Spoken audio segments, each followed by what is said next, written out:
You had the privilege of playing against one of the best big men really in the game in Kalkbrenner. Just what's going to have to be the key to trying to slow him down? We're going to impact his stream, so they make it hard for them to hit the roll man. Also going to have to tag a lot. Because the screen, they set the screen to get him to roll and throw it live, so outside man's going to tag real hard in order to keep him off out the air. But he's a real good big, a real good defender, especially anything that go in the paint. So we got to keep that noted when we're playing against him. Chaney, Bruce talked about playing without fouling. You guys are aggressive defense, and you've gotten in foul trouble at times. Has he talked to you guys about what the strategy is to guard this team without fouling? I mean, the only thing you can do to stop fouling is not foul. I mean, sometimes you got to give up a layup sometimes to not to get a dumb one. Sometimes you can't be overly aggressive. Especially you just got to know how the refs call it. Sometimes the refs will let something inside, sometimes they won't. So you got to know the flow of the game and being able to adapt to that. You and Tahad have been the key to Auburn's depth here. In this last game, you guys got a combined 29 points. Can you talk about being aggressive and finding your shot? It seems like some games 3 shots, some games 10 shots. You know, what's the happy medium here? I mean, honestly, Hod's a bucket. He's freshman of the year. He was all freshman team. I think he should have been for sure SC freshman of the year, but he's a bucket. But from my standpoint, honestly, it's just like, whenever I get the ball, I gotta look to score because I'm a pass first type of guy. So just look to score just a little bit more, and maybe my scoring will open up the pass opportunity instead of me trying to force a pass when it's not there. You guys obviously got bounced in the first round last year. This year you made it through to the second round. Is this feeling? Is it new? How does it feel to get through the second round? It feels great. I'm the type of guy where I don't live in the moment. That's something I need to improve on, like being in the moment. So I'm proud of my guys that we was able to make it past the first round. But I feel like this team is capable of a lot more. We just got to put in great effort and energy in order to keep on advancing. Reflecting on your journey to Auburn to this point, is there any more college basketball left in you? Are they exploring? Yeah, they are exploring, which we taking it one game at a time right now. We're gonna do the best we can this year, and then I'll leave that for next year. We'll pray on it, but I'm gonna leave that for when the season over.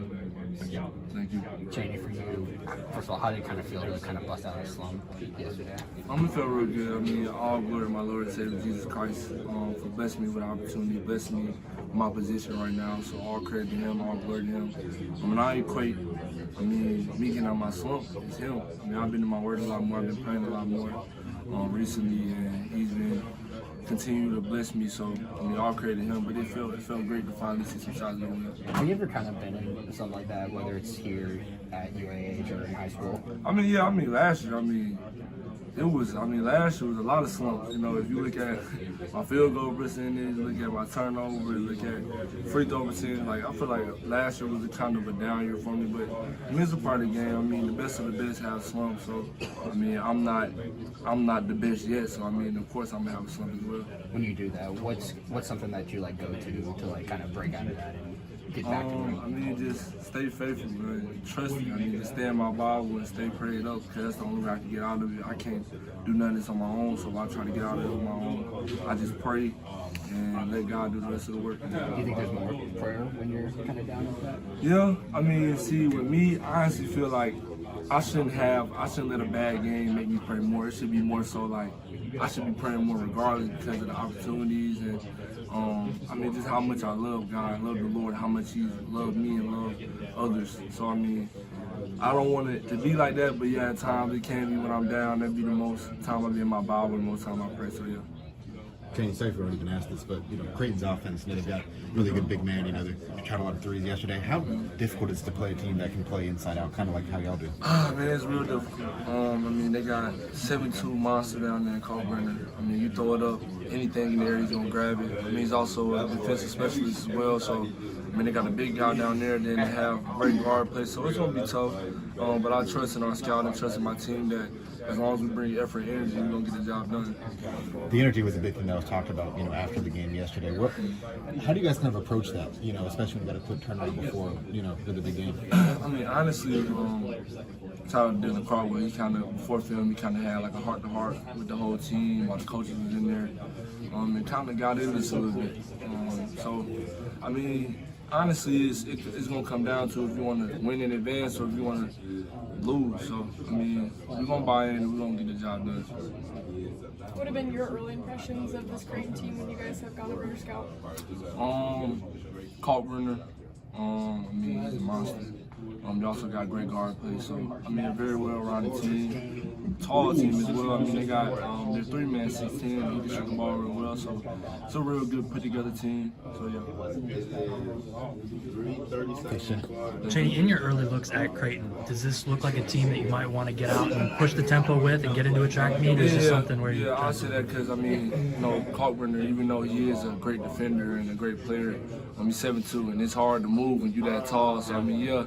Pushing the tempo just a little bit, I feel like will work well for us. Have you seen a little bit of the drop coverage that they played against Louisville as well? Yeah, they played and drop a lot, especially when you put Kalkbrenner in the screen. So, I mean, you got High and Denver, Chad that love shooting those mini pull-ups, pull-up threes. So, I feel like they'll work well for us. I mentioned Kalkbrenner a couple of times, just the way that Chaney is able to pass out of things and get guys open shots. How much do you think is that an avenue that you guys can take advantage of? I mean, I feel like, honestly, with whoever Kalkbrenner guards, either it's Denard or Dylan, I feel like it's going to be more of a guard or yard.